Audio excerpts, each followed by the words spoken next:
اعوذ باللہ من الشیطان الرجیم بسم اللہ الرحمن الرحیم. عزیزان من، آج مارچ 1975 کی 2 تاریخ ہے اور درس قرآن کریم کا آغاز سورہ النحل کی آیت 65 سے ہو رہا ہے. 16/65 بات شروع ہوئی تھی اور تنقید یادداشت کے لیے عرض کر دوں آیت 53 سے، اور جیسا کہ آپ کو معلوم ہے وہ پورا درس اس آیت کے 4 الفاظ میں محصور ہو کر رکھ گیا تھا. بڑی بنیادی چیز، یعنی قرآن کا معاشی نظام جس بنیاد پر استوار ہے وہ بنیاد ان 4 لفظوں کے اندر تھی. اور یہ سورہ النحل وہ تفریح آیات جو قرآن کہتا ہے اس انداز سے ادھر ادھر سے پھر پھرا کے اسی نقطے پر مرکوز ہو جاتی ہے. یہاں پھر بات اسی کی اگلی تفصیل یا تشریح میں سامنے آتی ہے تو اسے دوہرا دوں. وہ جو 4 لفظ تھے کہ وَمَا بِكُم مِّن نِّعْمَةٍ فَمِنَ اللَّهِ، یہ ہے نقطہ واقعہ آپ کے آگے معاشی نظام کا کہ زندگی کی جتنی سہولتیں، آسائشیں، سامان پرورش، تربیت، نشو و نما، ہر چیز اس لفظ نون عین میم کے مادے میں آ جاتی ہے. بلکہ اس میں تو یہ سہولتیں اور آسائشیں ہی نہیں بلکہ بلندیاں اور مناظر بھی اس کے اندر آ جاتے ہیں. یہ تمام چیزیں بنیادی طور پر جس ساز و سامان سے حاصل ہوتی ہیں وہ تمہاری اپنی نہیں ہے، نہ تمہاری زر خرید ہے، نہ کہیں سے تم نے جا کے دی ہے، نہ اپنی پیدا کردہ ہے. یہ ساری خدا کی طرف سے دی ہوئی ہے. ہاں وہ باہر کی دنیا میں سامان رزق کے اسباب اور ذرائع اور وسائل ہوں، یا انسان کی اپنے اندر وہ صلاحیتیں اور استعداد ہو کہ جن سے وہ اس رزق کو حاصل کرتا ہے. یہ دونوں چیزیں انسان کے اپنے اندر کی صلاحیتیں اور باہر رزق کے ذرائع اور اسباب بنیادی طور پر یہ سب خدا کی طرف سے دیے ہوئے ہیں، بلا بغض و معاوضہ دیے ہوئے. لہذا تم ان میں سے کسی شے کے مالک نہیں ہو سکتے کہ یہ تمہاری ہے نہیں. بنیاد ہے یہ. بس ایک ہی چیز ہے جو انسان اپنی طرف سے اس میں صرف کرتا ہے، وہ ہے اس کی محنت، اس کا لیبر. تو لاکھوں میں انسان الا ما سعی، وہ تو ہے ٹھیک تمہارا. اور یہ باقی جتنا کچھ ہے یہ تمہارا ہے نہیں. فمن اللہ، میں نے عرض کیا تھا کہ یہ ہے ساری بنیاد کا ہے قرآن کے ماضی نظام. اس پر اگر ایمان ہے تو پھر یہ نظام قائم ہو سکتا ہے. یہ چیز اگر نہیں ہے، اسے اپنا ذاتی سمجھ لیا ہے، پرائیویٹ پراپرٹی کو تسلیم کر دیا گیا ہے. یہ ہے نظام سرمایہ داری کی بنیاد.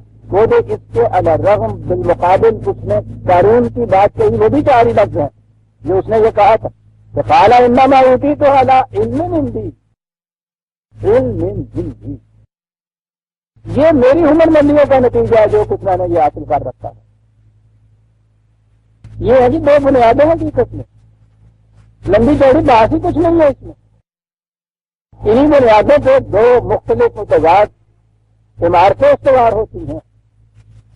ایک عالمگیر نظام ربوبیت کی، دوسری عمارت تو یکساں تقریب کی اور فساد کی، ناہمواریوں کی. تو یہ جو چیز ہے فمن اللہ، بس اس کی تشریح یہ چلا جاتا ہے مختلف آیات کے اندر جو اس صورت میں آپ کے سامنے آئیں گی. جہاں تک ذرائع پیداوار کا تعلق ہے، وہ کہتا ہے ذرا سوچو تو صحیح کہ یہ چیزیں جو میں کہہ رہا ہوں انہیں تم خود پیدا کر سکتے ہو کسی طرح سے. اس دور کی بات ہی نہیں کہ جب ابھی پیدا کرنے کے ذرائع لوگوں نے نہ ایجاد کیے تھے، نہ ان کا انکشاف ہوا تھا. بڑی سادہ سی زندگی تھی. آج 20ویں صدی کے اندر بھی جب آپ کی سائنس اور اس کے انکشافات اتنے آگے جا پہنچے ہیں، آج بھی یہ حقیقت ہے کہ دیکھو تو صحیح دنیا کیا بات، یعنی کہنے کو تو یہ یوں نظر آتا ہے کہ ٹھیک ہے کھیتی باڑی کے چند مسائل ہیں جنہیں بیان کر کے ہے قرآن، یہ کھیتی باڑی کے چند مسائل نہیں ہے، وہ اپنی وہ جو بنیاد ہے اس کی وجہ من اللہ، یہ اس کی تشریح دیے جا رہا ہے اور کہتا ہے کہ کرو تردید کون کر سکتا ہے اس کی، واللہ انزل من السماء ماء، آسمان سے بارش ہوتی ہے، یہ آسمان سے جو بارش ہوتی ہے کہا گیا ہے، یہ ساری پیداوار ہے اس کا راج اس میں، آپ کہیں گے نہیں سب دریاؤں سے بھی تو پانی آتا ہے، کنویں سے بھی تو پانی ہم پھینکتے ہیں، ٹھیک ہے جی، یہ جو اس کا نظام ہے آپ پاکی کا، اگر سمندر سے یہ عمل کشید جو ہے سورج کی کرنوں کے ذریعے سے جو اوپر اٹھتا ہے، سارے سال کا سارے جتنی چیزیں جس سے یہ ایک چیزا کہیں کسی زندہ چیز کے اوپر پڑ جائے سمندر کا پانی، سمندر کے پانی کا جھلس سے رہ جاتی ہے، ایک گھونٹ پی نہیں سکتا انسان، وہ پانی ہے آپ کے ہاں اس زمین پہ، اگر وہ حال ہی رہنے دیا جائے، نہ پینے کو آپ کو ملے، کھیتی باڑی تو بہت دور کی چیز ہے، یہ نظام آب رسانی کہ وہاں سے عمل کشید کے ذریعے سے، تفسیر بھی نہیں، اس کشید کے ذریعے سے یہ صاف مصفا پانی تمام چیزیں جو ہلاکت انگیز ہیں وہ ساری وہاں رہنے دی جاتی ہیں اور یہاں سے کھینچ کے لیے جاتے ہیں، اور یہ ہے وہ آپ کے یہاں کے ریزروائر جن سے پھر سارا نظام جاری، ہاں وہ بارش کے ذریعے سے فوری طور پہ آ جائے، یا وہ فالتو جو اس کا فاضلہ علی الافو ہے وہ پہاڑوں کی چوٹیوں پہ برف کی شکل کے اندر منجمد ہو کے جمع ہو جائے، پھر وہ گرمیوں میں پگھلتا ہوا آپ کے دریاؤں میں اور نہروں میں آتا چلا جائے، ہاں وہ پھر زمین کے اوپر برف سے زمین کے اندر جذب ہو کے کنویں کی چاہ میں جا پہنچے، کہیں بھی ہو، پہلی چیز یہ ہے کہ وہ سمندر کا پانی تو جس کا ایک گھونٹ بھی جو ہے وہ ہلاکت ہے ہر شاید زندہ کے لیے، وہ سارا بنیاد ہے آپ کے ہاں کی زندگی کے وسائل، انزلہ من السماء ماء، یوں ہی بات کہہ کے آگے چلا گیا قرآن، عجیب چیز ہے یہ، اس آب رسانی کا آج تک بدل ہی نہیں معلوم ہوتا، بیٹھے ہوئے ہیں یہ سمندروں کے کنارے، یہ ٹھیک ہے کہ یہ کشید کا جو عمل ہے اس کے ذریعے سے پانی کو اس طرح بھاپ بنا کے صاف کیا جا سکتا ہے، لیکن وہ آپ کو معلوم ہے کہ ایک پاؤنڈ پانی حاصل کرنے میں صرفہ کتنا آتا ہے، چکی گوبل ہی نہیں ہے، اور یہ بغیر تمہاری کسی قسم کی کاریگری کے یہ سب کچھ اب خود ہوتا چلا جا رہا ہے، تب کہیے کہ یہ بنیاد جو ہے آپ کے ہاں زمین سے یہ سب رزق حاصل ہونے کی اور تمہاری زندگی کے لیے جو پانی کی ہے، وجعلنا من الماء کل شیء ہے، یہ قرآن کہتا ہے، تو زندگی کا مدار پانی پہ ہے، لیکن وہ پانی جو صاف اور مصفا کیا ہوا کشید کیا گیا پانی اس میں ہے، سمندر کے پانی سے نہیں ہے، اس لیے سمندر کے پانی کا ذکر نہیں کیا گیا، انزلہ من السماء ماء، اور یہ ہے وہ ماء جس سے احیا بہ الارض بعد موتہا، زمین مردہ میں جو زندگی پیدا ہوتی ہے سر نو وہ اس پانی کے ذریعے سے ہوتی ہے،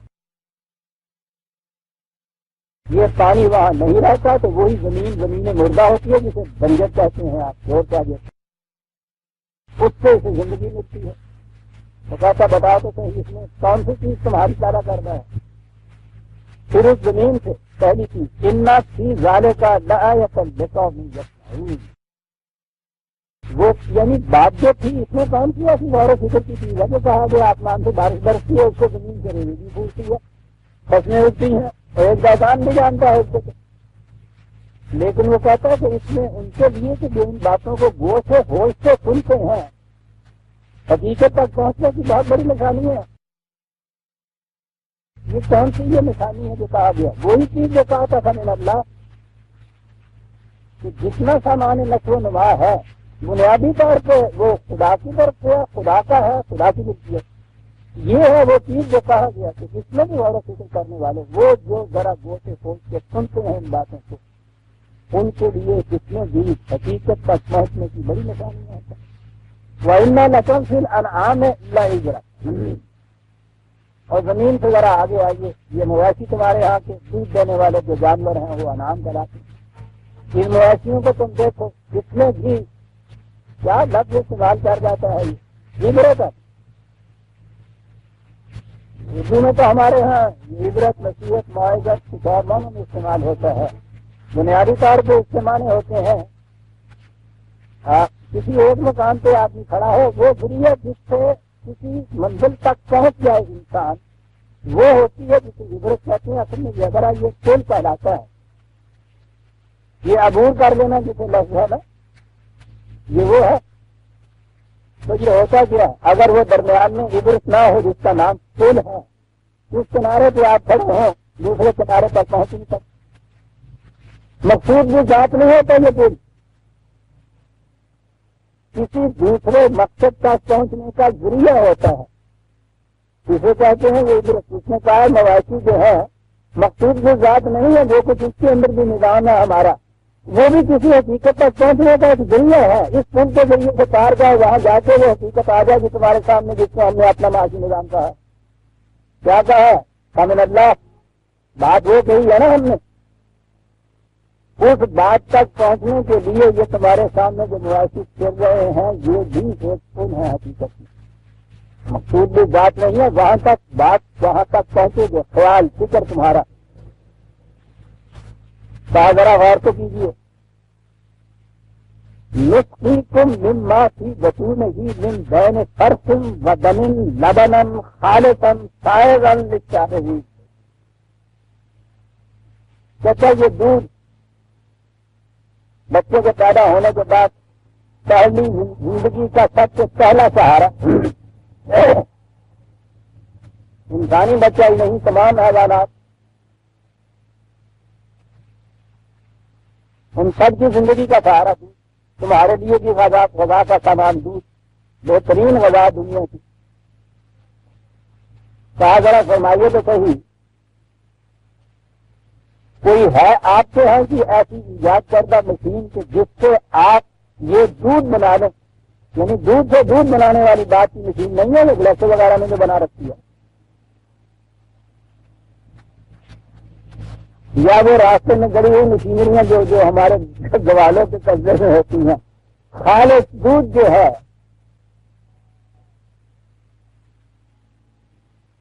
ایک قطرہ دودھ کا نہیں بنا سکتے، آج تک اس کا سبسٹیوٹ نہیں بن سکتا۔ کہتا ہے ذرا غور تو کیجیے، بنتا کہاں ہے؟ یہ غذا معدے میں پہنچ کے جس شکل میں تبدیل ہوتی ہے، اگر تمہاری آنکھوں کے سامنے آ جائے جو کھایا پیا ہے وہ بھی پیسے کے لیے ہوگا۔ اس غذا کے دو حصے ہو جاتے ہیں، ایک تو خون بن جاتا ہے، کہا ذرا دیکھو تو صحیح خون کو چاہتا ہے پینے کو، دوسرا حصہ اس کا غلاظت بن جاتا ہے۔ وہ کہتے ہیں انہیں میں سے آپ سوچو تو صحیح، انہیں میں سے ایک وہ چار ہے جسے تم دودھ کہتے ہو، وہ ان میں سے اندر ہی اندر کسی طرح سے تبدیل ہو کے بن جاتا۔ کیا مشینری اندر چھپتی ہوئی ہے، تمہاری یاد کرنا ہے یہ مشین، تم تو سمجھ بھی نہیں سکے آج تک کہ یہ بنتا کس طرح سے ہے۔ یہ ساری اناٹمی جو ہے تشریح الابدان ہمارا، جس میں انسانی کی چیز کھاڑ کے ایک ایک چیز انہوں نے دیکھی۔ یہ مرد کا جسم، عورت کا جسم، اناٹمی کے ذریعے سے تو اندر دیکھیے کہ تھوڑے سے گلینڈ ہوتے ہیں جن کا کچھ اختلاف، وہی غذا جو ہے اسی سے یہ دونوں چیزیں مرد میں بھی بنتی ہیں، مردوں میں بھی بنتی ہیں، وہی خون اور وہی اس کے ریزا ریزا والا فضلہ جسے آپ کہیں گے، وہی چیز عورت کے جسم میں بھی بنتی ہے۔ جس کے اندر وہ دودھ نہیں پیدا ہوتا وہاں وہ سارا کا سارا دودھ پیدا ہو جاتا۔ یہ ایڈیشنل مشینری جو ہے اندر یہ کہیں نظر نہیں آتی، یہ چینج کس طرح سے ہوتا ہے، یعنی ہوتا تو ہے وہاں کہا نہیں سکتے، یہ ٹھیک بات ہے۔ کہا یہ اندر کلر کتنے فٹنگ کی ہوئی ہیں،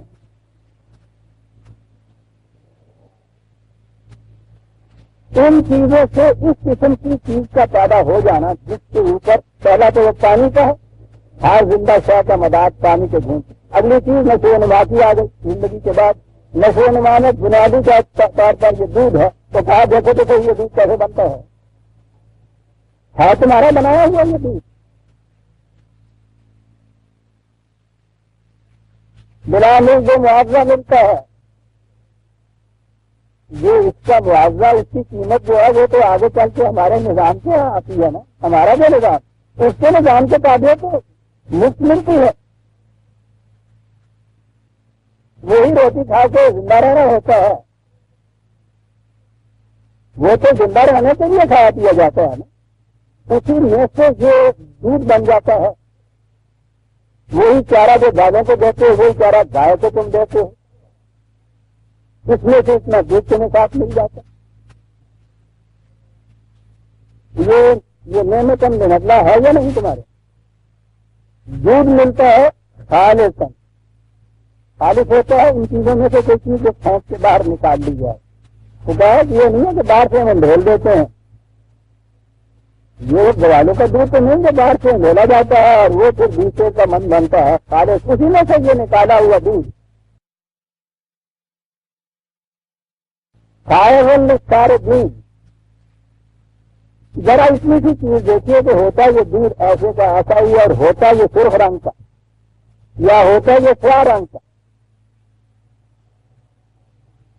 کتنی گھڑا تھی اس سے، سوانے نشو و نما بھی دیا جا رہا ہے اور اس میں وقت کی تقسیم بھی ساتھ اس میں ہے، اور اب تو کمی ہمیں میسر نہیں آتا، دودھ بڑا لذیذ ہوتا ہے، اور اگر میں کہوں کہ خالص دودھ یہ خوشبو بھی ہوتی ہے تو آپ کو کیا پسند ہے، کیونکہ اس میں سے تو بدبو ہی ہوتی ہے، لذت بھی اس میں نہیں ہوتی،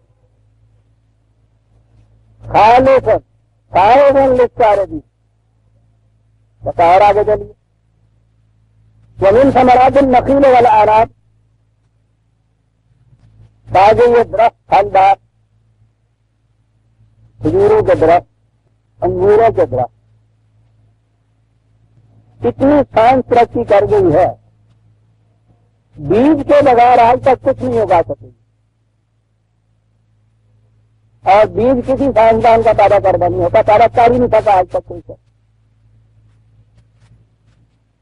یہ ٹھیک ہے کہ اس میں ان چیزوں سے نشو و نما دے کے پھل زیادہ حاصل کر لیے، پیداوار زیادہ حاصل کر لی، وہ جو بنیاد ہے پھل اور پیداوار کی جسے آپ بیج کہتے ہیں، آج تک کوئی سائنسدان بیج ایجاد نہیں کر سکتا، بیج کے بغیر کوئی پیدا نہیں ہو سکتا، اور پھر وہ کہتا رہے سوچے تو صحیح، یہ جو اتنا سا بیج ہے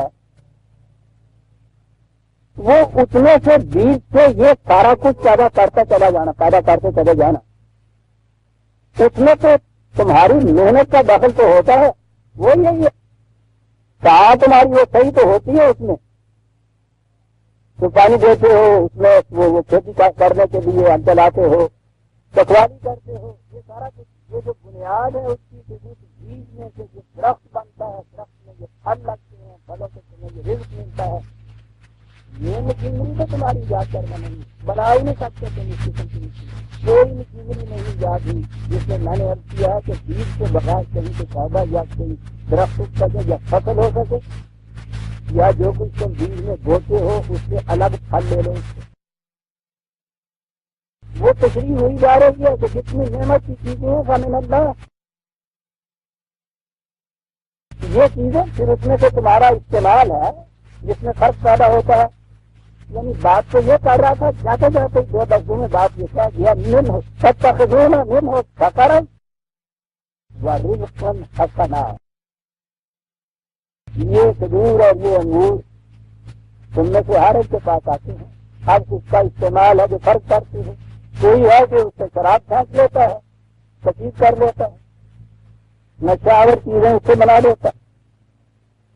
اب یہ دیکھیے قرآن کا انداز ہے، سیدھی سی بات ہے، دوسرا کہنا چاہیے تھا کہ کھانے پینے کے بھی کام تمہارے آتے ہیں، دوسرے کو کہا، ایک کو کہا شکرن نشا، دوسرے کو کہا رزقا حسنا، شکر رزق حسنا نہیں ہے،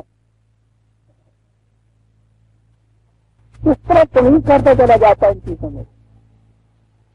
بہرحال یہ چیزیں بھی تمہاری پیدا کی ہوئی نہیں ہے، ان فی ذالک لآیۃ لقوم یعقلون، حالانکہ اس میں بھی کسی اصل و فکر کی ضرورت نہیں ہے. یہ بیکانی عرب جانتا ہے اس چیز کو بیج بو دیجیے, اس میں سے پانی نکل آتا ہے, لے آتے ہیں.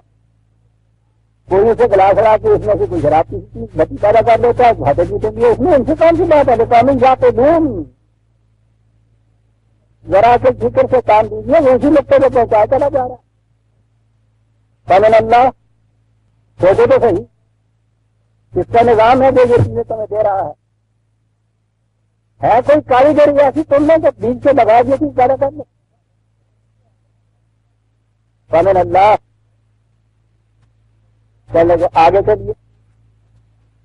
وہ اوحى ربك الى النحل, یہ ہے وہ جہاں سے سورت کا نام آیا. وَأَوْحَىٰ رَبُّكَ إِلَى النَّحْلِ أَنِ اتَّخِذِي مِنَ الْجِبَالِ بُيُوتًا وَمِنَ الشَّجَرِ وَمِمَّا يَعْرِشُونَ ثُمَّ كُلِي مِنْ كُلِّ الثَّمَرَاتِ فَاسْلُكِي سُبُلَ رَبِّكَ ذُلُلًا يَخْرُجُ مِنْ بُطُونِهَا شَرَابٌ مُخْتَلِفٌ أَلْوَانُهُ.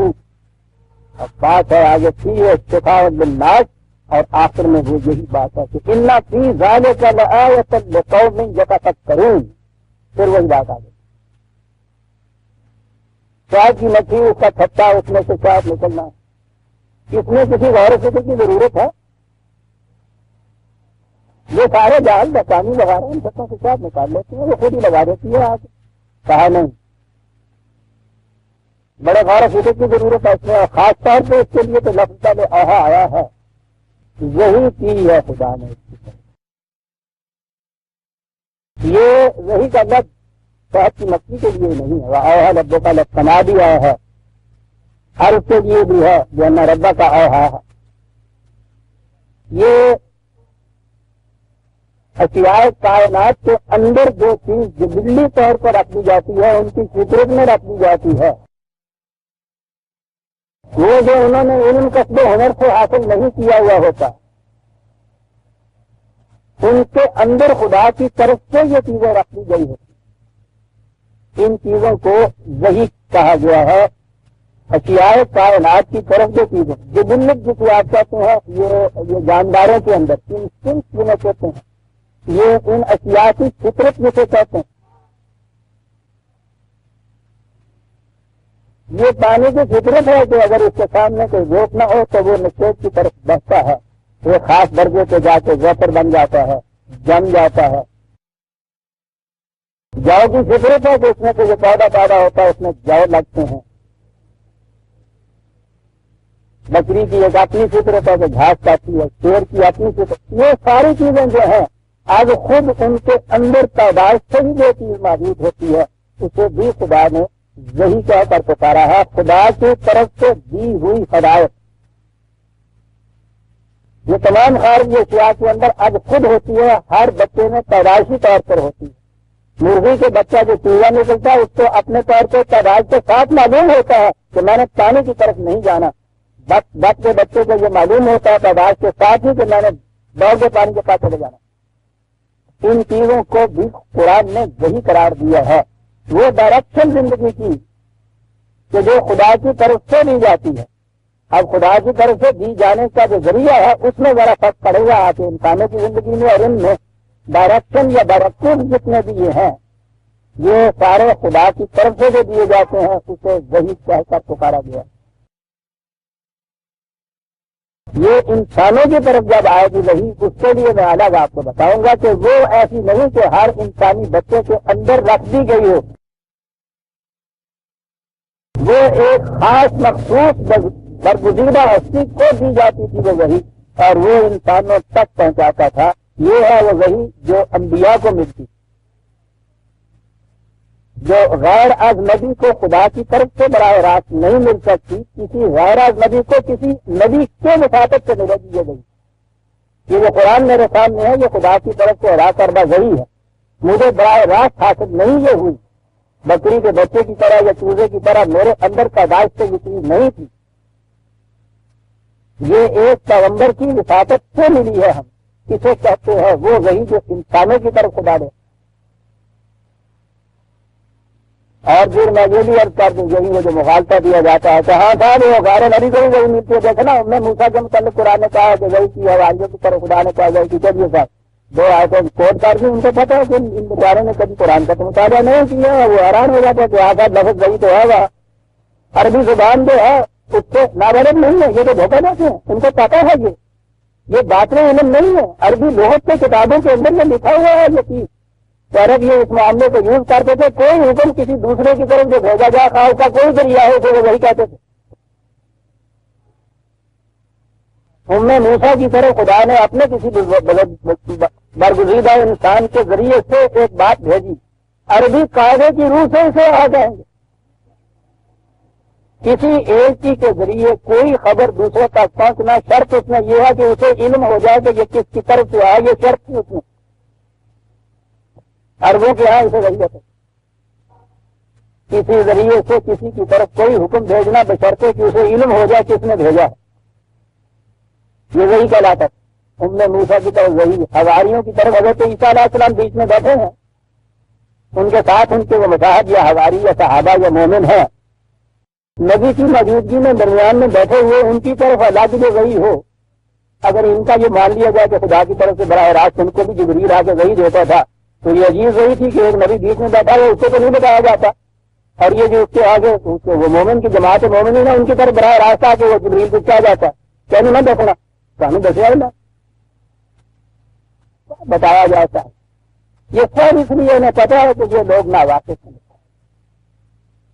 جبھی دیکھیے قرآن میں لکھا ہوا حواریوں کی طرف وہی، جبکہ حضرت عیسیٰ علیہ السلام بیٹھے ہیں درمیان میں، تو اوہا کے معنی عربی لغت کے اندر کوئی حکم جو کسی کی طرف کسی ذریعے سے بھیجا جائے بشرطے کہ اس کو علم ہو جائے کہ یہ فلاں کی طرف کیا ہے، عرب اسے وہی سے تعبیر کیا کرتے تھے، ان کے لغت میں یہ چیزیں موجود ہیں، میرے لغت میں جو میں نے دی ہیں میں نے مجھے تو وہی جبریل کی ہوئی ہے نا،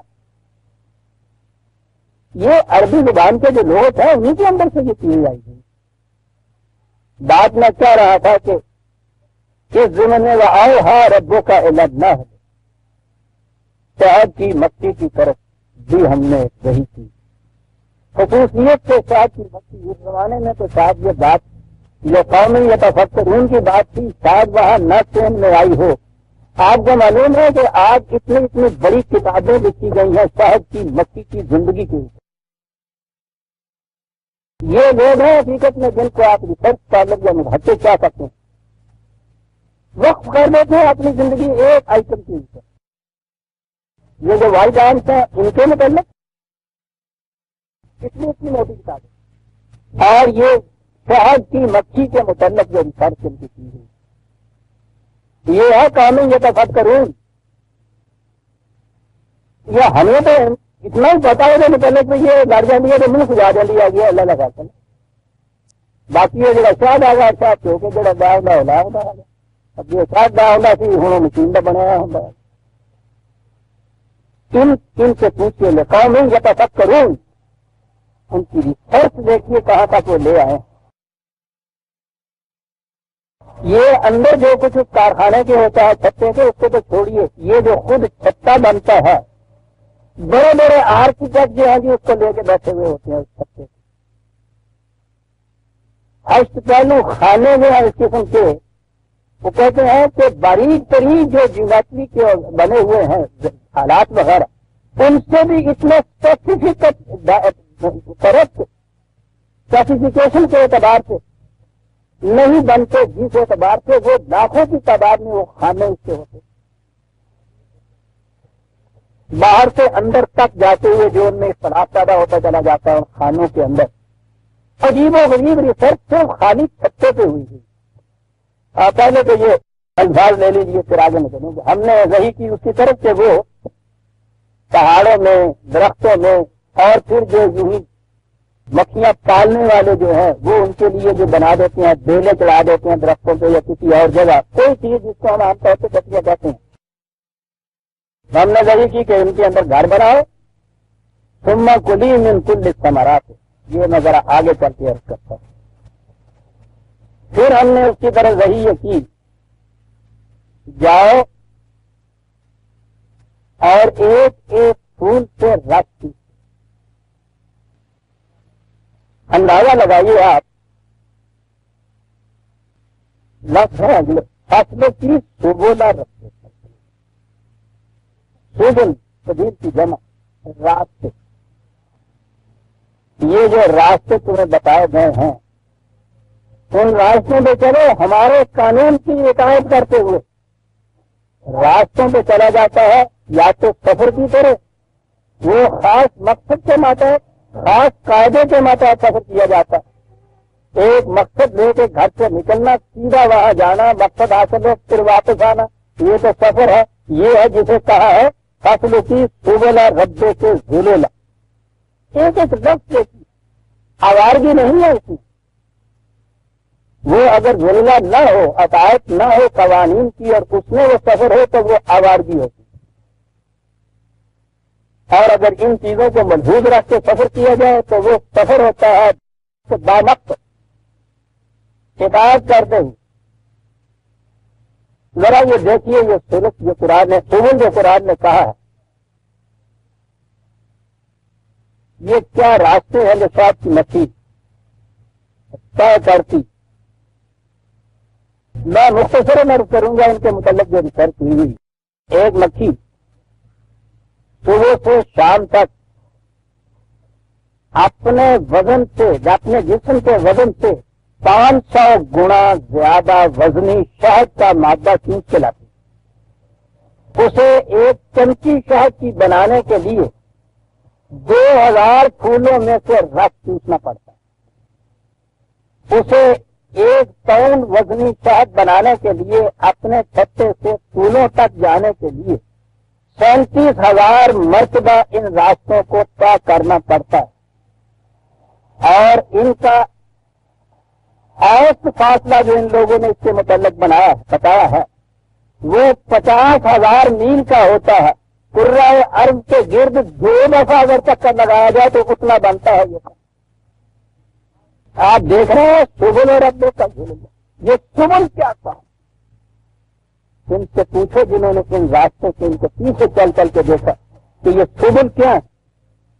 پتہ نہیں وہ ایک پھول یہاں ہے، دوسرا کہاں ہے، تیسرا کہاں ہے۔ سبل ہے چل رہی 50,000 میل کا فاصلہ، اور پھر یہ کس طرح سے طے ہوتا ہے؟ عزیزان من، اپنے چھتے سے جہاں یہ پھر جاتی ہے سینکڑوں میل کا فاصلہ اس میں ہو جاتا ہوگا ایک دفعہ جانے میں۔ اس فضا میں وہ جاتی ہے جہاں کوئی نشان راہ نہیں ہوتا، کہیں مائل سٹون نہیں لگا ہوا، کہیں ڈائریکٹو نہیں لگے ہوئے، کہیں نشان نہیں دیے ہوئے کسی قسم۔ کبھی وہ مشرق کی طرف جاتی ہوگی، کبھی مغرب کی طرف، جہاں بھی کہیں وہ پھول کے متعلق ہے کیا ان سائٹ اس کی ہوتی ہوگی جس کے لیے وہ پھول کی طرف جاتی ہے۔ سینکڑوں میل اس فضا کے اندر جہاں کوئی نشان راہ نہیں ہے، اور ہر مکھی وہاں سے جب بھی ایک وہ قطرہ یا قطرے کا کتنا حصہ اس میں سے لیتی ہے وہاں سے فوراً واپس آتی ہے اسی چھتے میں، کبھی نہیں ڈھونڈتی ہے۔ ایسا کبھی ہوا ہی نہیں ہے کہ مکھی بھول گئی ہے کسی دوسرے چھتے میں چلی گئی ہے، نگاہ اس کی وہاں ہوتی۔ وہی جس کو اقبال ابن سعد نے کیا کیا کہ طرف در وسط گردوں جگانا، اکیلی تنہا ان فضا کی تہنائیوں کے اندر وہ سینکڑوں میل چلی جاتی ہے، لیکن نگاہ ہوں بچا کے آسمان۔ یہ ہے جی وہ چیز جسے وہ کہہ رہا ہے قومی یا تفکروں۔ انہوں نے تو صرف فزیکل سائٹ جو ہے اسی کے اوپر یہ فکر کیا ہے، بہت فکر کیا ہے، وہ لوگ پوچھے نہیں قومیں متفکرین تو وہ قومیں۔ یہ سارا ڈیٹا جو میں نے آپ کو دیا ہے یہ میری فکر کا تو جیسے کا نتیجہ نہیں ہے، انہیں لوگوں کی ریسرچ کے نتائج ہیں جو انہوں نے یہ کیا، اور وہ تو اگر یہ کتاب لے کے آپ بیٹھے حیرت میں گم ہو جاتے ہیں اگر جو نظام آتا ہے ان کا۔ یہ تو ابھی وہ شہد اکٹھا کرنے کی منزل ہے جو آتی ہے۔ کتنا بامقصد ہے یہ سفر، وہی جو ذوالعلم کہا ہے ہمارے قانون کی ہدایت کرتے ہوئے چلی جائے، سینکڑوں میل چلی جائے، جس وقت اسے وہ چیز حاصل ہوتی ہے جس کے تلاش میں وہ نکلی ہوئی ہے، جو وہ حاصل ہوئی سینکڑوں میل کا فاصلہ اسی طرح سے بغیر نشان راہ کے طے کرتی ہوئی اپنے چھتے کے اندر آ گئی۔ عزیزان من، بات میں سے بات یاد آ جاتی ہے، یہی کہا تھا قرآن نے کہ یہ تمہارے لیے ہم نے قبلہ جو ہے مرکز بنا دیا ہے، تمہاری تمام توجہات اور مسائل کا زندگی کے ایک مرکزی نشان کہا جاؤ اس دنیا کے اندر چلو پھر عزیزان من دیکھیے کہ کس طرح سے قرآن نے یہ بات کہی وہ ہے ما کنتم فولوا وجوہکم شطرہ، کہیں چلے جاؤ زندگی کے سفر کے اندر تمہاری نگاہ اس کی طرف رہنی چاہیے. یہ ہے زندگی کا بنیادی نسل، اجتماعی زندگی کا بنیادی نسل ہے. اجتماعی زندگی کی بہترین مثال شہر کر سکتا ہے ان لوگوں کی. ہم سے بھی تو یہی کہا تھا، وہ یوں ہی نہیں تھا. مدینے میں مملکت قائم کرنے کے بعد بھی جو قرآن نے یہی تو کہا ہے، ہاں قد نرى تقلب وجهك في السماء، وہ رسول کی مملکت وہاں قائم ہو رہی ہے. خدا یہ کہہ رہا ہے کہ ہم دیکھتے تھے کہ کس طرح سے تو ایک سب آرزویں اپنے قلب میں لیے ہوئے آسمان کی طرف تک رہا تھا کہ یا اللہ وہ جو چھتا ہے، وہ جو مرکز ہے، اس مرکز کے اوپر بھی تو تابعیت ہماری ہونی چاہیے. کتنی آرزویں قلب میں لے لیے ہوئے تو آسمان کی طرف تکتا تھا کہ یہ ہو، ہم نے کیا اس چیز کو، وہ مرکز آیا تھا تمہاری تابعیت میں. اور اس مرکز کے معنی اب یہ نہیں ہے کہ وہاں جاؤ سال کے بعد اور زمزم کے پانی میں ساری عمر کے گناہ دھو کے واپس آ گئے خرید میں مبتلا ہو گئے. کہا جہاں کہیں دنیا میں بھی تم ہو کہا ہے تو میں تم، وہاں تمہاری نگاہ اس کی طرف رہنی چاہیے. قبلہ کہتے اس کو ہے جو نگاہ کے سامنے رہے، ہر وقت نگاہ کے سامنے رہے، جیسے شہد کی مکھی کی نگاہ کے سامنے چھپا رہتا ہے. چلی جا رہی ہے فیصلے کے ساتھ بغیر اس پھول کے رس کے لیے ہوئے دھاتی نہیں. اب آگے چلیے، وہاں سے وہ رس لیتی. یہ ہزاروں کی تعداد کے اندر یہ مکھیاں ہوتی ہیں چھتے کے اندر جو باہر جاتی ہیں پھیلی. سینکڑوں میل کا سفر کیا، وہاں سے جا کے اس میں سے ایک بوند سے کم کا لفظ مارے ہیں کیونکہ نہیں ہے اس لیے وہی جانا پڑتا ہے، ورنہ وہ بوند جو قطرہ ہوتا نہیں ہو تو اس سے بہت کم ہوتا ہے. اس نے جب لیا، یہ دیکھتے ہیں اس کے اندر کہ آج تک کوئی ایسا کیس ہمارے سامنے نہیں آیا کہ اس مکھی نے راستے میں اس قطرے کو خود پی لیا ہو. بھوک سے مر جائے گی وہ، ہو نہیں سکتا کہ اس امانت میں خیانت کرے. جبھی تو قرآن نے یہ کہا تھا کہ ہم نے اپنی امانت اس خارجی کائنات کے پہاڑوں پہ اور سماج پہ اور عرض پہ رکھ دی، کسی نے اس میں خیانت نہیں کی. فاحمل الانسان، یہ انسان ہے کم وقت جو اس کے اندر خیانت کرتا ہے. انہ انسان ظلوما جہولا، ظالم بھی ہے جاہل بھی ہے. لکھتے ہیں کہ کوئی کیس آج تک ایسا نہیں کہ کسی مکھی نے اس امانت میں راستے میں خیانت کی ہے. سارا نہیں تو کچھ ہی اس میں سے تھوڑا سا چوس لیا. کتنی بھوک لگی ہوئی ہے، کبھی نہیں ایسا ہوا. کیا تھا نظام؟ میں نے جو عرض کیا تھا قرآن نے بھی بتایا کہ یہ تمام چیزیں ہمیں اللہ کی طرف سے دی ہیں. ہر فرد اپنی اپنی استعداد اور استطاعت کے مطابق صحیح کرے، محنت کرے، محنت کرتا چلا جائے. اپنے محنت کے محاسن کو لا کے تو یہ جو قبلہ جسے ہم نے کہا ہے، یہ چھتا جو تمہاری ملت اسلامیہ کا ہے، اس میں آ کے اس امانت کو جمع کر دے. آگے پتا ہے آپ کو یہ کیا نظام ہے ان کا؟ وہ جو لاتی ہیں وہ لانے کے بعد وہاں جا کے رکھ دیتی ہیں، ڈپازٹ کر دیتی ہیں، اور آپ باہر چپکے سے جا کے بیٹھ جاتے. اندر ایک سربراہ ہوتا ہے جسے کوئی ان کی کہا جاتا ہے. نظام ان کا اندر یہ ہے، یہ بچے دینے والی مکھیاں وہ سب سے اندر حفاظت میں رکھی ہوئی ہے. ان کے باہر گارڈین ہوتے ہیں، گارڈ ہوتا ہے ان کا کام ہے باہر کے خطرہ جو ہے اس خطرے کی مدافعت ہوتا ہے. ڈنک مارنے والی یہ گارڈ مکھیاں ہوتی ہیں، ان کے ہاتھوں میں سنگینیں دی ہوئی ہوتی ہیں، وہ وہی ہوتی ہیں. یہ اس کے باہر ہوتی ہیں، یہ جو یہ سامان نشو و نما لانے کے لیے جن کا ذمہ دیا ہوا ہوتا ہے، یہ جو ہزاروں سینکڑوں میل کا سفر کرتی ہیں یہ ہوتی ہے. یہ اس لانے کے بعد جو کچھ انہیں ملتا ہے یہ لانے کے بعد اس سربراہ کی خدمت میں پیش کر دیتی ہیں، وہ وہاں ڈپازٹ کر دیتی.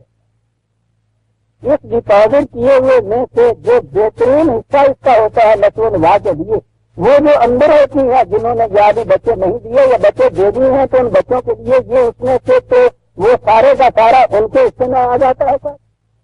پھر کچھ وہ ملا جلا اور کچھ جو موم ہوتی ہے وہ گارجین کو دی جاتی ہے, اور یہ جو موم اس میں سے ہوتی ہے یہ ان لیبر کو دی جاتی ہے جو باہر بیٹھا ہوا. پھول کا بہترین رس وہاں سے یہ نچوڑ کے چن کے لے آتی ہے اور اس کے حصے میں وہاں سے موم آتی ہے. ہاں ایک کو اس کی ضرورت کے مطابق کتنے سے ملتا چلا جاتا ہے.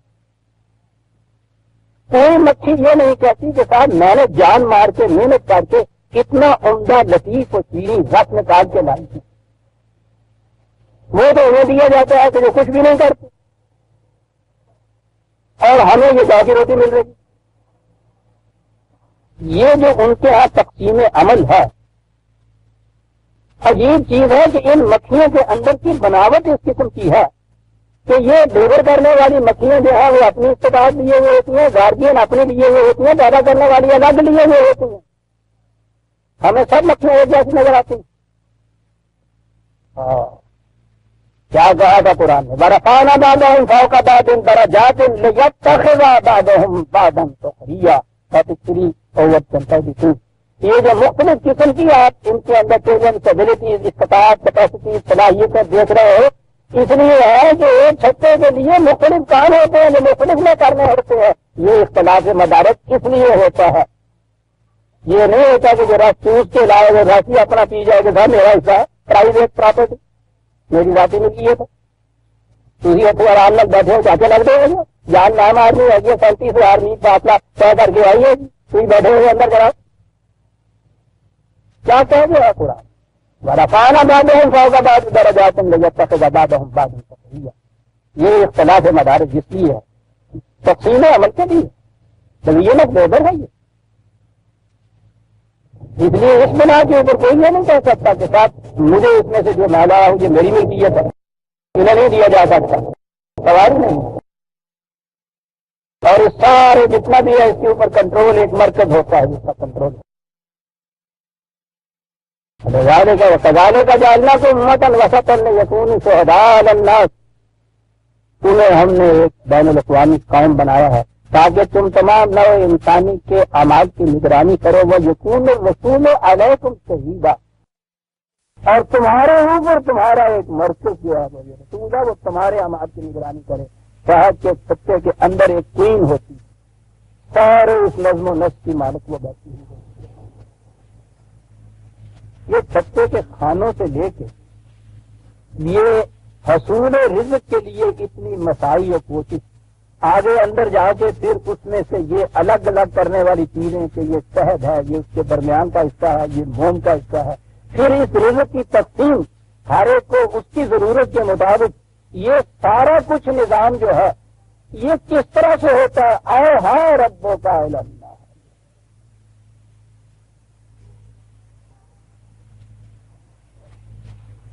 کہا یہی وہی جو ہم نے شہد کی مکھی کی طرف کی, یہی وہی ہے جو قرآن کے اندر تمہارے لیے بھی ہم نے کی ہوئی ہے.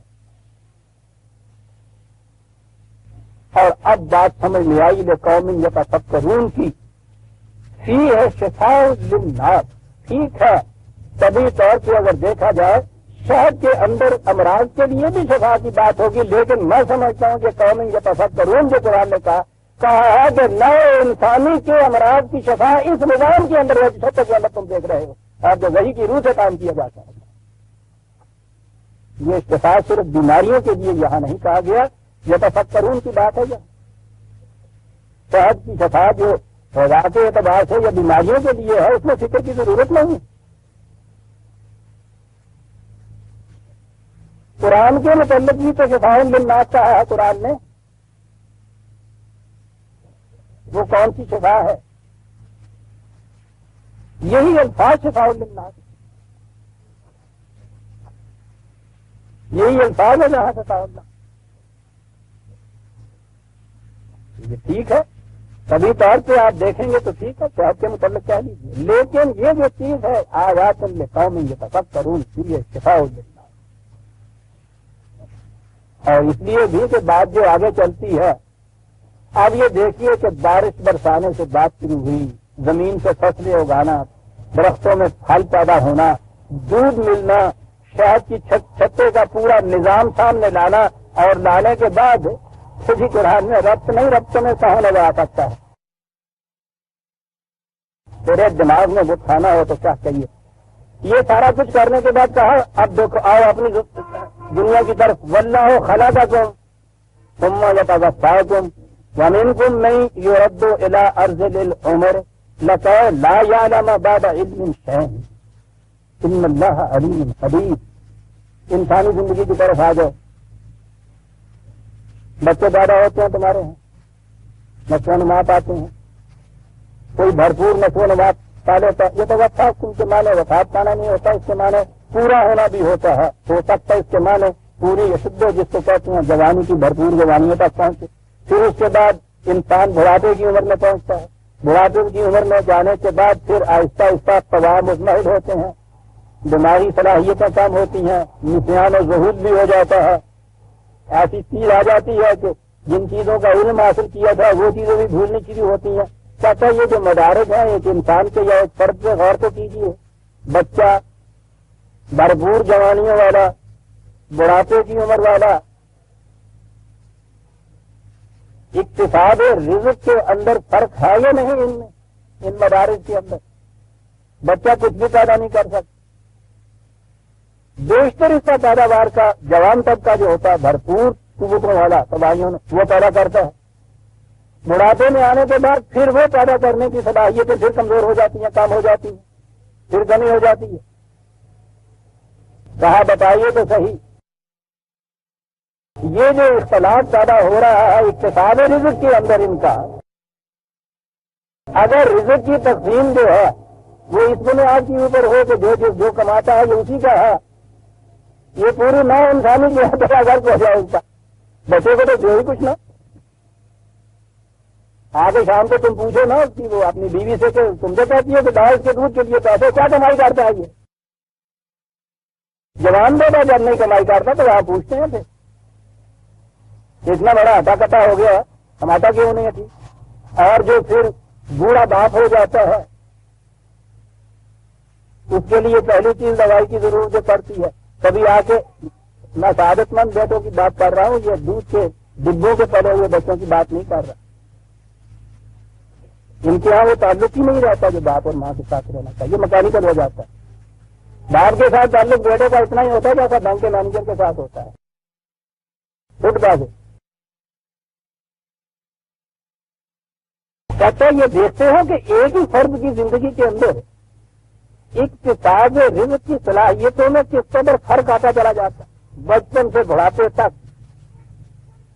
کہا کیا خیال ہے اگر یہ نظام نہ ہو جو چھتے والا تھا، کوئی بچہ زندہ نہ رہ سکتا، پرسنل پراپرٹی اگر کہتے ہو تو پھر یہ تو ساری جوانوں کی ہو سکتی۔ دیکھا آپ نے کہ وہ جو قوم متفکرین کے یہ تفکرون کے متعلق بات کہی تھی فیا جو گاؤں میں ناشتہ آتا، پہلی مثال آ کے دی ہے انہوں نے، یہ انسانی زندگی کے اندر ایک فرد کی کسب رزق کی صلاحیتوں اور استعداد کے اندر جو فرق آتا چلا جاتا ہے، پتہ دیکھا تم نے؟ اب دیکھیے جناب آئی وہ بات، وہ عظیم آیت جو اسی کی تشریح میں اب نعمت من اللہ واللہ فضل بعضکم علی بعض فی الرزق، تو یہ ہے وہ چیز اقتصاد رزق کی صلاحیتوں کے اندر جو تمہیں اختلاف نظر آتا ہے، یہ وہ نظام ہے بشاید کی مکھی کے چھتے کے اندر قائم ہے۔ اگر یہ باہر جانے والی مکھیاں جو ہیں وہ بھی وہ بچے دینے والی مکھیوں کی طرح ہی بوجھل ہو کے بیٹھ جائے، چھتے ختم ہو گئے۔ پتہ یہ چیز تو اس کے لیے ہے۔ اب آگے آئی وہ بات نظام کی، فَالَّذِينَ فُضِّلُوا بِرَادِّ رِزْقِهِمْ عَلَىٰ مَا مَلَكَتْ أَيْمَانُهُمْ فَهُمْ فِيهِ سَوَاءٌ۔ کہتا پھر اس کے بعد تمہارے نظام کے تابع ہوتا یہ ہے کہ جو جتنا زیادہ لوٹ کھسوٹ کے یا کما کے کسی طرح دے آتا ہے وہ اسے اپنی پرسنل پراپرٹی سمجھ کے بیٹھ جاتا ہے، اور وہ اتنے لوگ جو اس کے ساتھ اس کے ماتحت اس کے زیر نگرانی یا اس کی کوآپریشن میں کام کر رہے تھے، یہ کبھی نہیں کرتا کہ ان سب کو ضرورتوں کے مطابق دے دے۔ وہ کہتا ہے کہ صاحب واہ اس طرح سے تو گوڑا گھر صاحب برابر ہو گیا، فاؤن سی ہے سب ہے تو ایک جیسا ان کو دے دیا جائے، ہے؟ عجیب الفاظ ہے، میں نے اس دن بھی آپ کو کہا تھا، عجیب لفظ ہے، خود برات دی رزق ہم. تو کہتا ہے یہ جو زیادہ تمہارے پاس یہ ہے نا، اس کو ذرا اینالائز کر کے دیکھو، یہ تنہا تمہارا نہیں ہے، اس کارخانے سے الگ ہو کے بیٹھ دو کہیں جا کے جنگل میں، اور پھر اس کے بعد بتاؤ تمہارا بینک بیلنس اتنا ہوتا ہے جتنا یہ سارے جو ملے ہوئے ہیں، یہ جو تمہارے کوآپریشن، تمہارے ساتھ کوآپریشن کے ساتھ یہاں کام کر رہے ہیں بیٹھے ہوئے، یہ ان سب کی اجتماعی کوششوں کا نتیجہ ہے. رزق ہم رات بھی، میں نے کہا تھا یہاں عطا کا لفظ نہیں ہے، یعنی یہ نہیں کہا کہ ان کو بخشش کے طور پہ دے دو، چلو ٹھیک ہے جی غریب آدمی نے کچھ خراب دے دو. وہ کہتا ہے کہ یہ جو محصل ہے اس رزق کا، جو رات کو تم نے دیکھا یا سال کے بعد تم نے دیکھا ہے کہ اتنی کمائی ہوئی ہے، یہ ساری تم سب کی اجتماعی کوششوں کا نتیجہ ہے. رزق ہم یہ انہی کا رزق ہے جو تمہارے پاس انتظام کے ماتحت جمع تمہارے پاس یہ ہو گیا ہے. رات دی لگ رہا ہے، لوٹاتے کیوں نہیں ہے ان کو جن کا جو ہے. یہ ہے کہ نظام کیسے قائم ہوگا؟ نظام قائم ہوگا اس ایمان کے اوپر. یہ ایمان برات دی رزق ہم، وہ تمہارا یہ نہیں ہے، ان کا برات. عزیزہ نمان قرآن سمجھنا ہے تو اس کے الفاظ کے اوپر کھڑے ہو جاؤ کہ لفظ کے اوپر سوچو. 20 لفظ عربی زبان کے آ سکتے تھے اس میں دینے کے لیے ان میں سے اس کا انتخاب اس نے کیا. یعنی آپ سوچیے کتنے بڑے نظام کی بنیادوں کو ڈھا دیا ایک لفظ استعمال کر. بے رات بھی رزق ہم، ان کا کمایا ہوا. ایک نظام کے تابع یہ ہوا ہے نا کہ وہ روز کے روز نہیں ہوا، ایک جگہ اکٹھا ہو گیا ہے، تم نے اس کو پھر تقسیم کرنا ہے. جو کوئین ہے سطح کی، تو ان کا رزق لیتا ہے ان کی طرف. بے رات بھی رزق کہتا، لیکن یہ کیوں نہیں کرتے؟ ہم سی ہوئے ثواب کہتا جی اس طرح سے تو سب برابر ہو گئے. کیا بات ہے! تمہیں پتا اس کا جواب کیا دیا اس نے؟ دیا یہ اسی آیت کے سامنے، نعمت فمن اللہ کہا اصحاب نعمت اللہ یجحدون. یہ در حقیقت اس بات سے انکار کرتے ہیں کہ یہ جو مجھے صلاحیتیں حاصل ہوئی ہیں یہ خدا کی طرف سے دی ہوئی نہیں تھی، میری ذاتی تھی. پتہ یہ ہے ساری بنیاد اس نظام سرمایہ داری. نعمت اللہ سے انکار کرتے ہیں. انکار کا بھی لفظ یجحدون ہے، انکاری نہیں اس کے اندر ہوتا، اس میں ایک ضد ہوتی ہے. آ جاتے ہیں اس بات کے اوپر جب ان سے بات کرو دلیل کے لیے کہ نہیں صاحب اتنی اتنی موٹی کتابیں لکھی ہوئی ہیں پرائیویٹ اور پرسنل پراپرٹی کے اوپر ان کے ہاتھ، وہ اتنے اتنے دلائل دیے ہوئے ہیں. اصحاب نعمت اللہ کہتے یوں بات سمجھ میں نہیں، شاید تمہارے آئے بات کیا تم کہو کہ ہماری فکر سے ذرا اونچی ہے. کہتا ہے کہ ذرا باہر بیٹھے ہو نا، کہا ذرا اندر چلے جائیے. آواز دے رہی ہیں بیگم صاحب آپ. واللہ جعل لکم من انفسکم ازواجا وجعل لکم من ازواجکم بنین وحفدۃ. گھر کے اندر چلے گئے، پہلے تو آپ کے ہاں جو بیگم صاحبہ ملے گی بچے کو اگر بطن میں لیے ہوئے ہیں ابھی تو یہ صورت بھی ہے. پیدا ہو چکا ہوا ہے، اس کو دودھ پلا رہی ہیں، پرورش ہو رہی ہے، صبح سے شام تک پورا وقت فرق ہو جاتا ہے ایک بچے کے لیے. کہا یہ ٹھیک ہے آپ باہر سے کما کے لائے ہیں، محنت کر کے آئے ہیں. اندر جاتے ہی کیا پھر یہ کہتے ہیں وہاں جا کے کہ نہیں سر جو کچھ میں کما کے لایا وہ تو میرا ہے، تو بیوی سے کہو کہ تم کیا کما کے لائیے. پھر جو کہتی ہے کہ اس بچے کے لیے لائے تو یہ اس نے کیا کمایا ہے سارا دن. دیکھ رہے ہیں کہاں یہ لا رہا ہے آیتیں قرآن. عزیزہ نے من یہ قرآن بڑی بلند سطح چاہتا ہے فکر کی. یہ سطح کی بات تھی نہیں جو سمجھ میں آتی کے ساتھ کہیں وہ نبات کا ذکر کہاں، پودوں کا ذکر کہاں، بارش کا ذکر کہاں، شاید کی مچھی درمیان میں آ گئی جی، اور اس کے بعد وہ کہہ دیا کہ تمہاری بیویاں ہیں، اس کے بعد تمہاری اولاد ہے. یہ بقول ان کے معاملہ ان جوڑ سی بے ربط سی کتاب صاحب، اس کے اندر تو ربط ہی نہیں.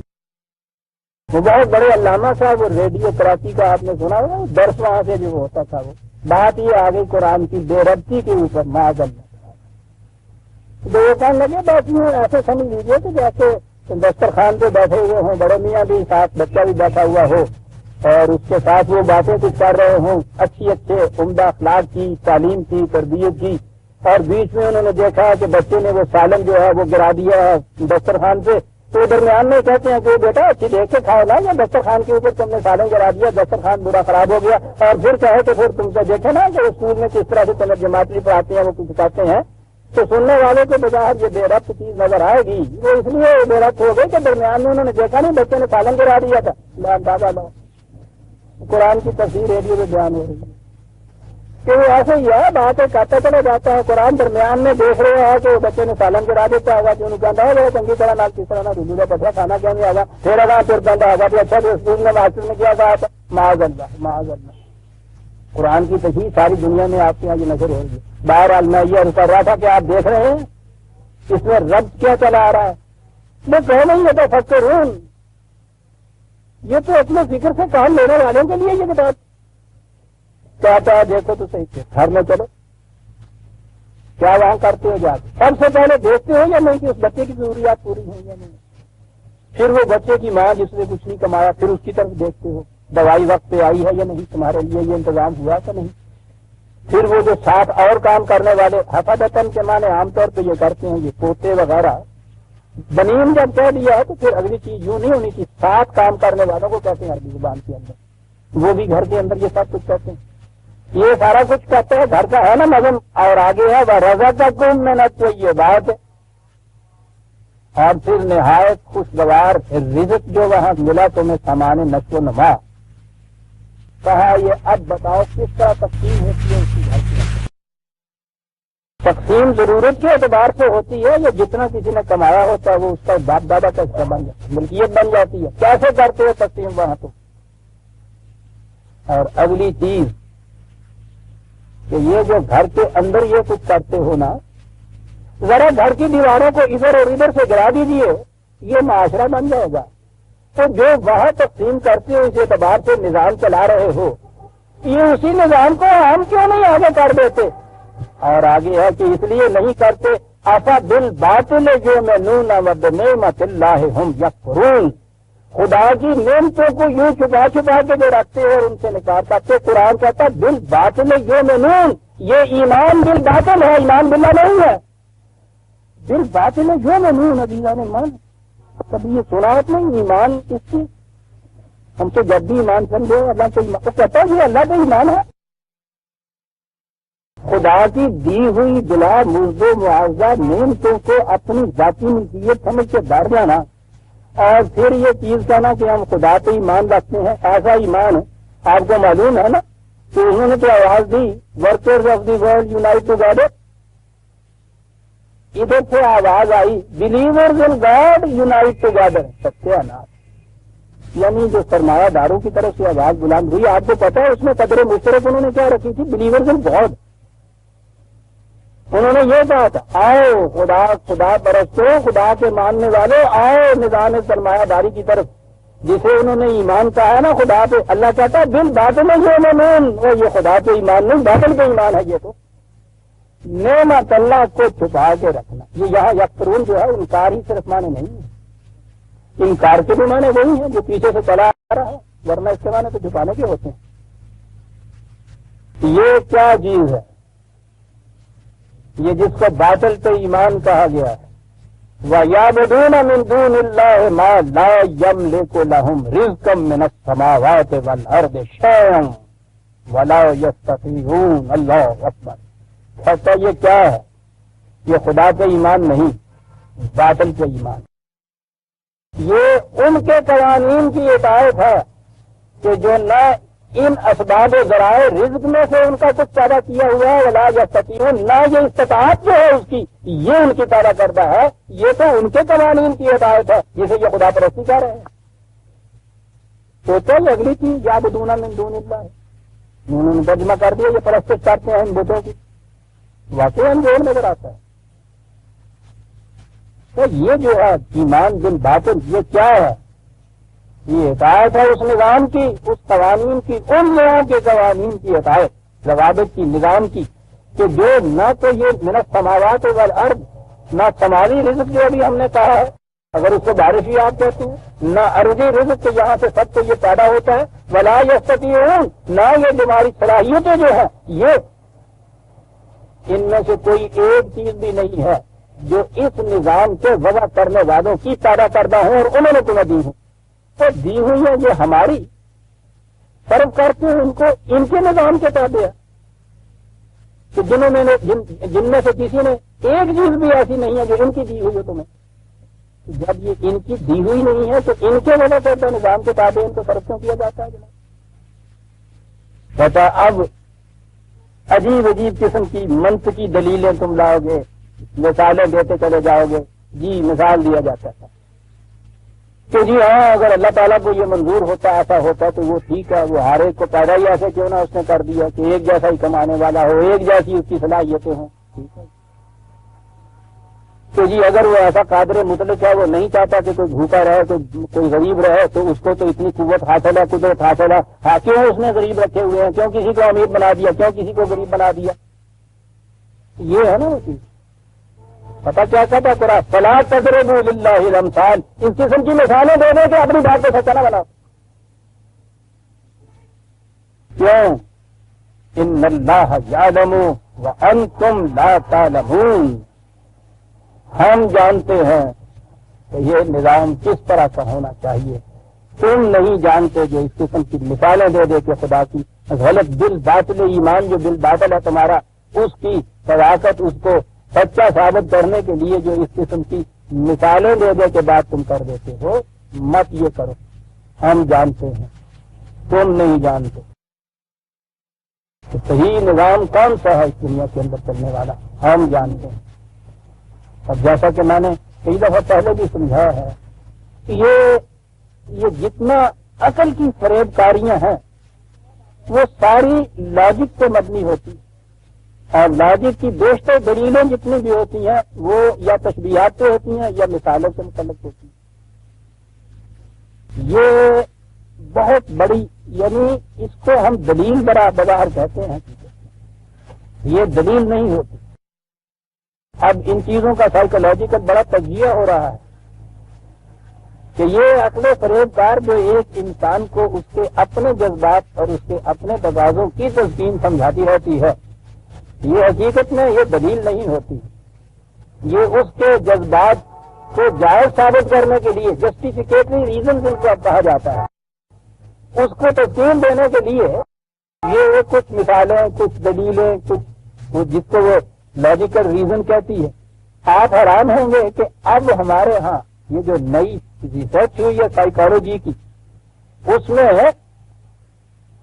یہ ریشنل انسٹنکٹس اور ارریشنل انسٹنکٹس دو قسمیں ہو گئی ہیں ان کے ہاں،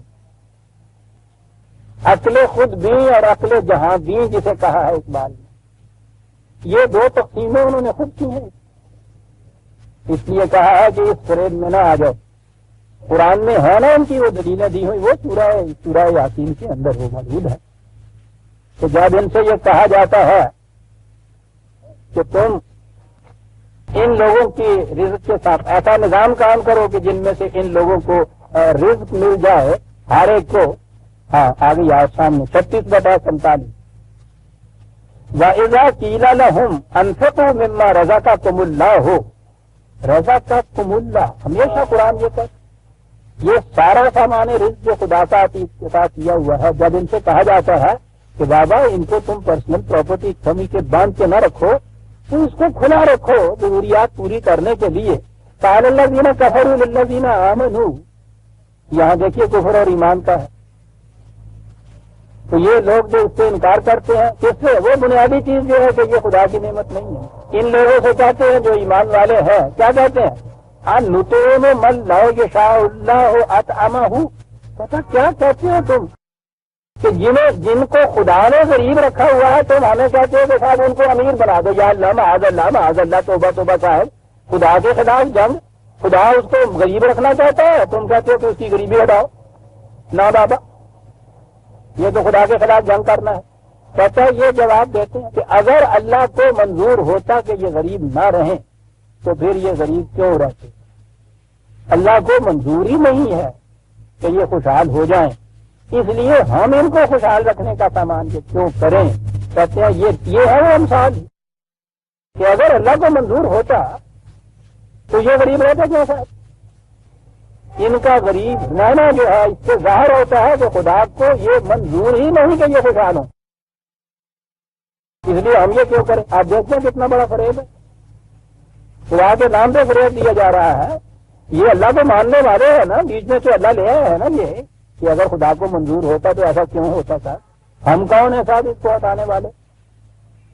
ان انتم الا فی ضلال مبین، کتنی کھلی ہوئی گمراہی ہے جس کی طرف ان کی عقل فریب کار میں لیے جا رہی ہے۔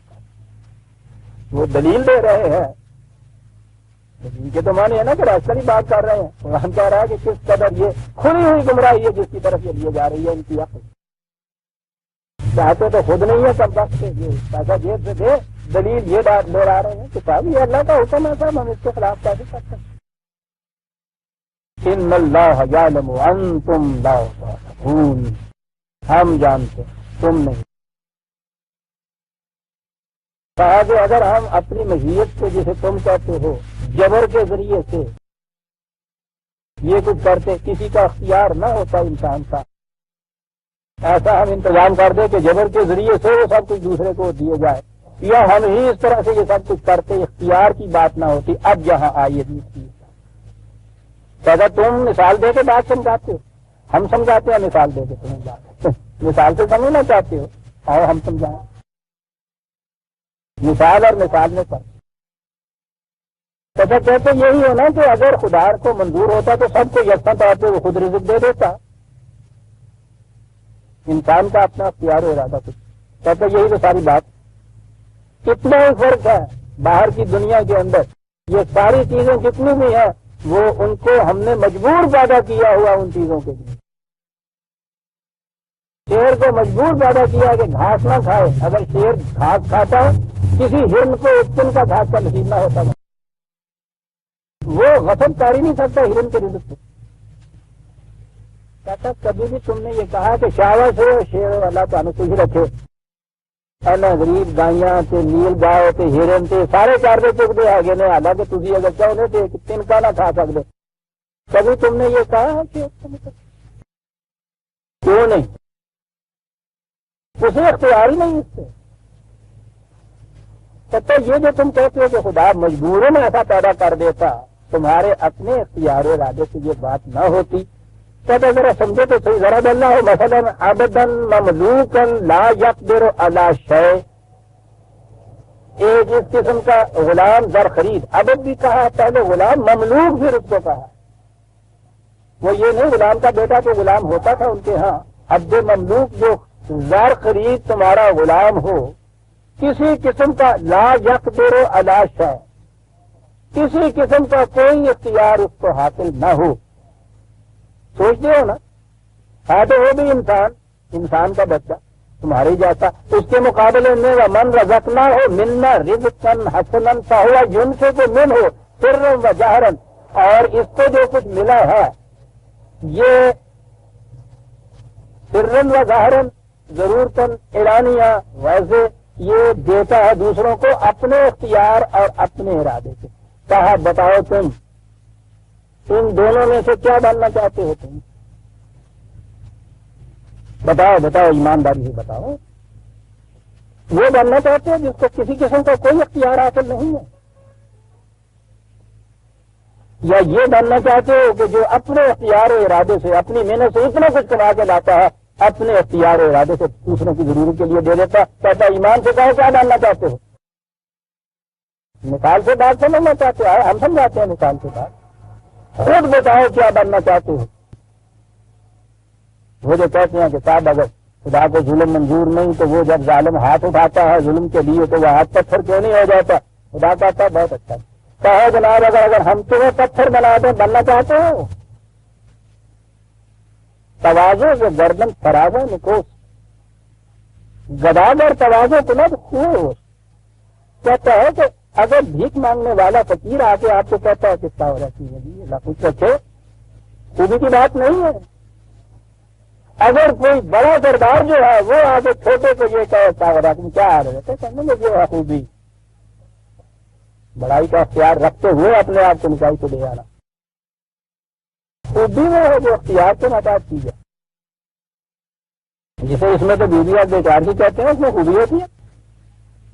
بکری اگر کسی کو کاٹتی نہیں ہے تو اس کی خوبی نہیں ہے، اس میں کاٹنے کی اختیار ہی نہیں، اس میں کوئی قوت ہی نہیں. کہا بتاؤ کیا بننا چاہتے ہو؟ مجبور محض بننا چاہتے ہیں. یہ جو آپ کے یہاں کا نظام اب بتایا جا رہا ہے نا دنیا میں، جسے سوشلزم یا کمیونزم کہتے ہیں، میں نے کہا ہے نا کہ وہ جیسا مارکس نے کہا تھا، بات تو ٹھیک کہہ گیا تھا کہ نظام تو یہی چل سکے گا دنیا کے اندر کہ ہر ایک اپنی استطاعت کے مطابق کام کرے اور اس کی ضرورت کے مطابق دیا جائے. لیکن اس نے کہا گیا تھا کہ مجھے یہ نہیں معلوم یہ چل کیسے سکے گا. اس کی وجہ یہ تھی اس نظام کے ماتحت عبد مملوک بنایا جاتا ہے ہر ایک کو. ان کو اختیار ہی نہیں ہوتا اپنی اس محنت کی کمائی کے اوپر. مشینوں کی طرح ان سے کام لیا جاتا ہے، اپنے اختیار و ارادے سے وہ یہ نہیں کرتے. اسی لیے یہ چل نہیں رہا نظام. انسینٹو نہیں کوئی مل رہا ان کو. انسینٹو ڈنڈے کا ہوتا ہے، وہ چیلنج چلا دے، وہ فروشت چلا دے، جب تک وہ چلے گا اس وقت تک وہ یہ کرے گا. جب ڈنڈا ادھر ہوگا کوئی بھی اپنی نتیجے خاطر کام نہیں کرنا چاہتا، جان مار کے کسے معلوم ہو کہ صاحب مجھے اس میں سے نہیں ملنا. سرمایہ داری کا نظام یہی تو دلیل دیتا ہے. انسینٹو نہیں مل سکتا، وہ مجبور محض ہو جاتے ہیں. کہتا ہے کہ ایک یہ اور ایک وہ کہ یہ جو سارا کچھ کماتا ہے اپنے اختیار و ارادے سے محنت کرتا ہے، اپنے اختیار و ارادے سے خود لا کے شہد کے چھتے میں جمع کر دیتا ہے. شہد کی مکھی جو ہے وہ مجبوراً یہ کچھ کرتی. انسان اگر کچھ کرے گا تو یہ کریڈیٹیبل بات ہے.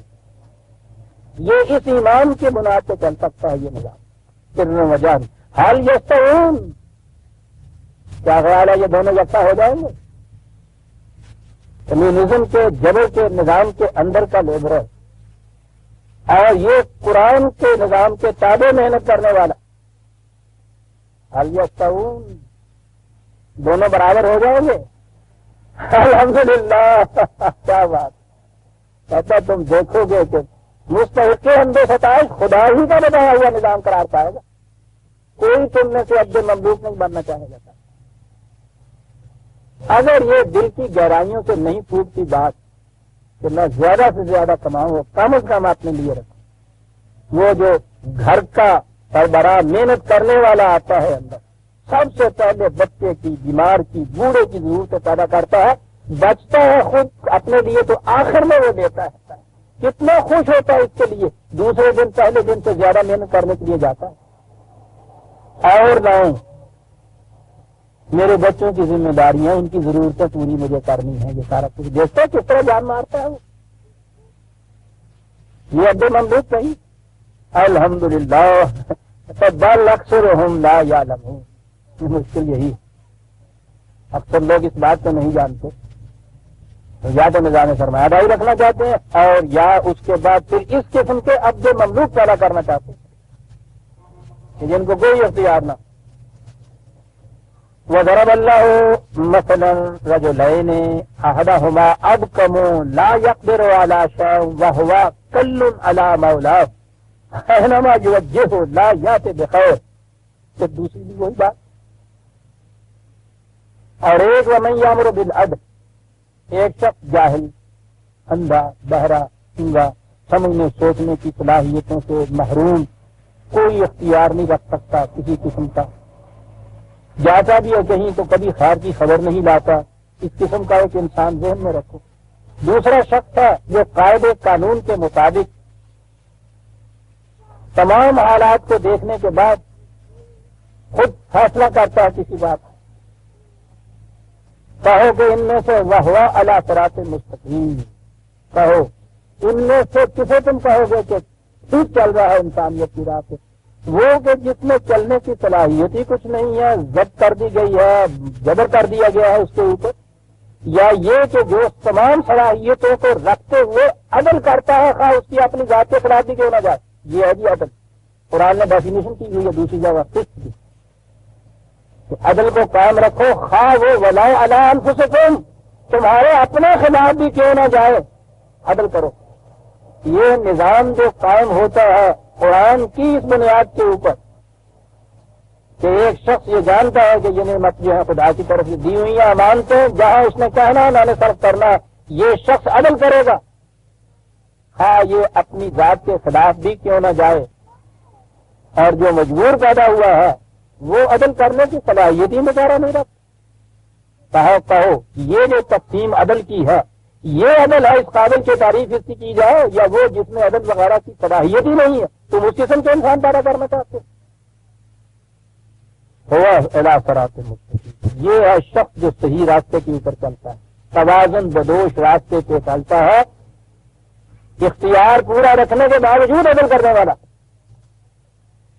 یہ ہے وہ نظام جو قرآن پیدا کرتا ہے عزیزان، یہ ہے انسینٹو جسے وہ کہتا ہے، یہ انسینٹو وہ کہتا ہے اس ایمان کی بنیادوں پہ آ سکے گا کہ جو بھی صلاحیتیں سامان رزق جو ہے یہ تم میں سے کسی کی ذاتی ملکیت نہیں، یہ خدا کی طرف سے دی ہوئی عطا کی ہوئی چیز ہے، اور اس کے لیے دی ہوئی اس لیے ہے کہ تمام نو انسانی عالمگیر انسانیت کی نشو و نما ہوتی چلی جائے۔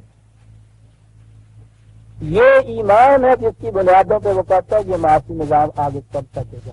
یہ ایمان جس ایمان کو اب تانا منایا جاتا ہے، طنز منایا جاتا ہے، جب بھی ان سے بات کرو ان لوگوں سے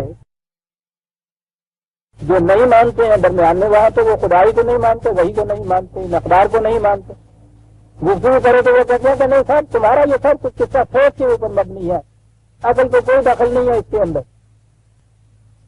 ترجمہ افید کیا انہوں نے، ایمان کیا، ایمان کے بعد یہ آپ نے دیکھا تھا کس چیز کو ایمان کہتا ہے قرآن؟ اب میں نے پہلے اس دن بھی سمجھائی تھی یہ بات کہ یہ خود ان کا بھی تو ایمان ہے، ان کا ایمان ہے کہ خدا کوئی چیز نہیں، وہی کوئی چیز نہیں، کوئی چیز ایٹرنل لاز نہیں، غیر متبدل اقدار نہیں، اس پہ ایمان ہوتا ہے۔ کوئی کمیونسٹ اگر جا کے کمیونسٹ جماعت کو کہہ دے کہ نہیں صاحب میں خدا کو بھی مانتا ہوں رسول کو بھی مانتا ہوں، وہ کمیونسٹ ہی نہیں رہ سکتا، بے ایمان ہو جاتا، وہ ان کے یہاں کا ایمان ہے، یہ ان کے یہاں کا ایمان ہے، فرمایا دار کا بھی ایک ایمان ہے کہ جو کچھ کوئی کماتا ہے اس کا وہ بہت مالک ہونا چاہیے، کسی دوسرے کو دخل دینے کی اس میں تو اختیار نہیں ہے، یہ اس کا ایمان ہے۔ یہ تو ساری چیزیں ایمان پہ چلتی ہیں۔ ایک یہ ایمان ہے کہ ان میں سے کوئی چیز بھی میری اپنی نہیں ہے، اس کی ہے، اور اگلی بات یہ اس کے بتائے ہوئے طریقے کے مطابق اس کو صرف کرنا ہوگا۔ یہ ایمان ہے جو انسینٹو جذبہ محرکہ دیتا ہے۔ وہ مشکل ان کی بھی یہ ہے کہ چونکہ ادھر کوئی اس ایمان والا ملتا ہی ان کو نہیں، وہ کہتے ہیں سمجھتے یہ ہے کہ ایمان یہی ہے، تو وہ ہمارا یہ جو بے ایمانی کا ایمان ہے اس کی وجہ سے وہ لوگ داڑھی کافر ہو جاتے ہیں۔ قرآن ان کے سامنے ہوتا نہیں، اور وہ جو ہوتا ہے وہ بھی انہیں کا دیا ہوا ہوتا ہے، ورنہ یہ ہے جو کچھ قرآن کہتا ہے اس بات کے اندر، اور یہ ہے بنیاد عزیزان ایمان۔ وقت ہو گیا، ایک ضروری اعلان، ہاں سورہ النحل کی ہم آیت 76 تک آ گئے، 77 سے آئندہ لیں گے۔ ربنا تقبل منا انک انت السمیع العلیم۔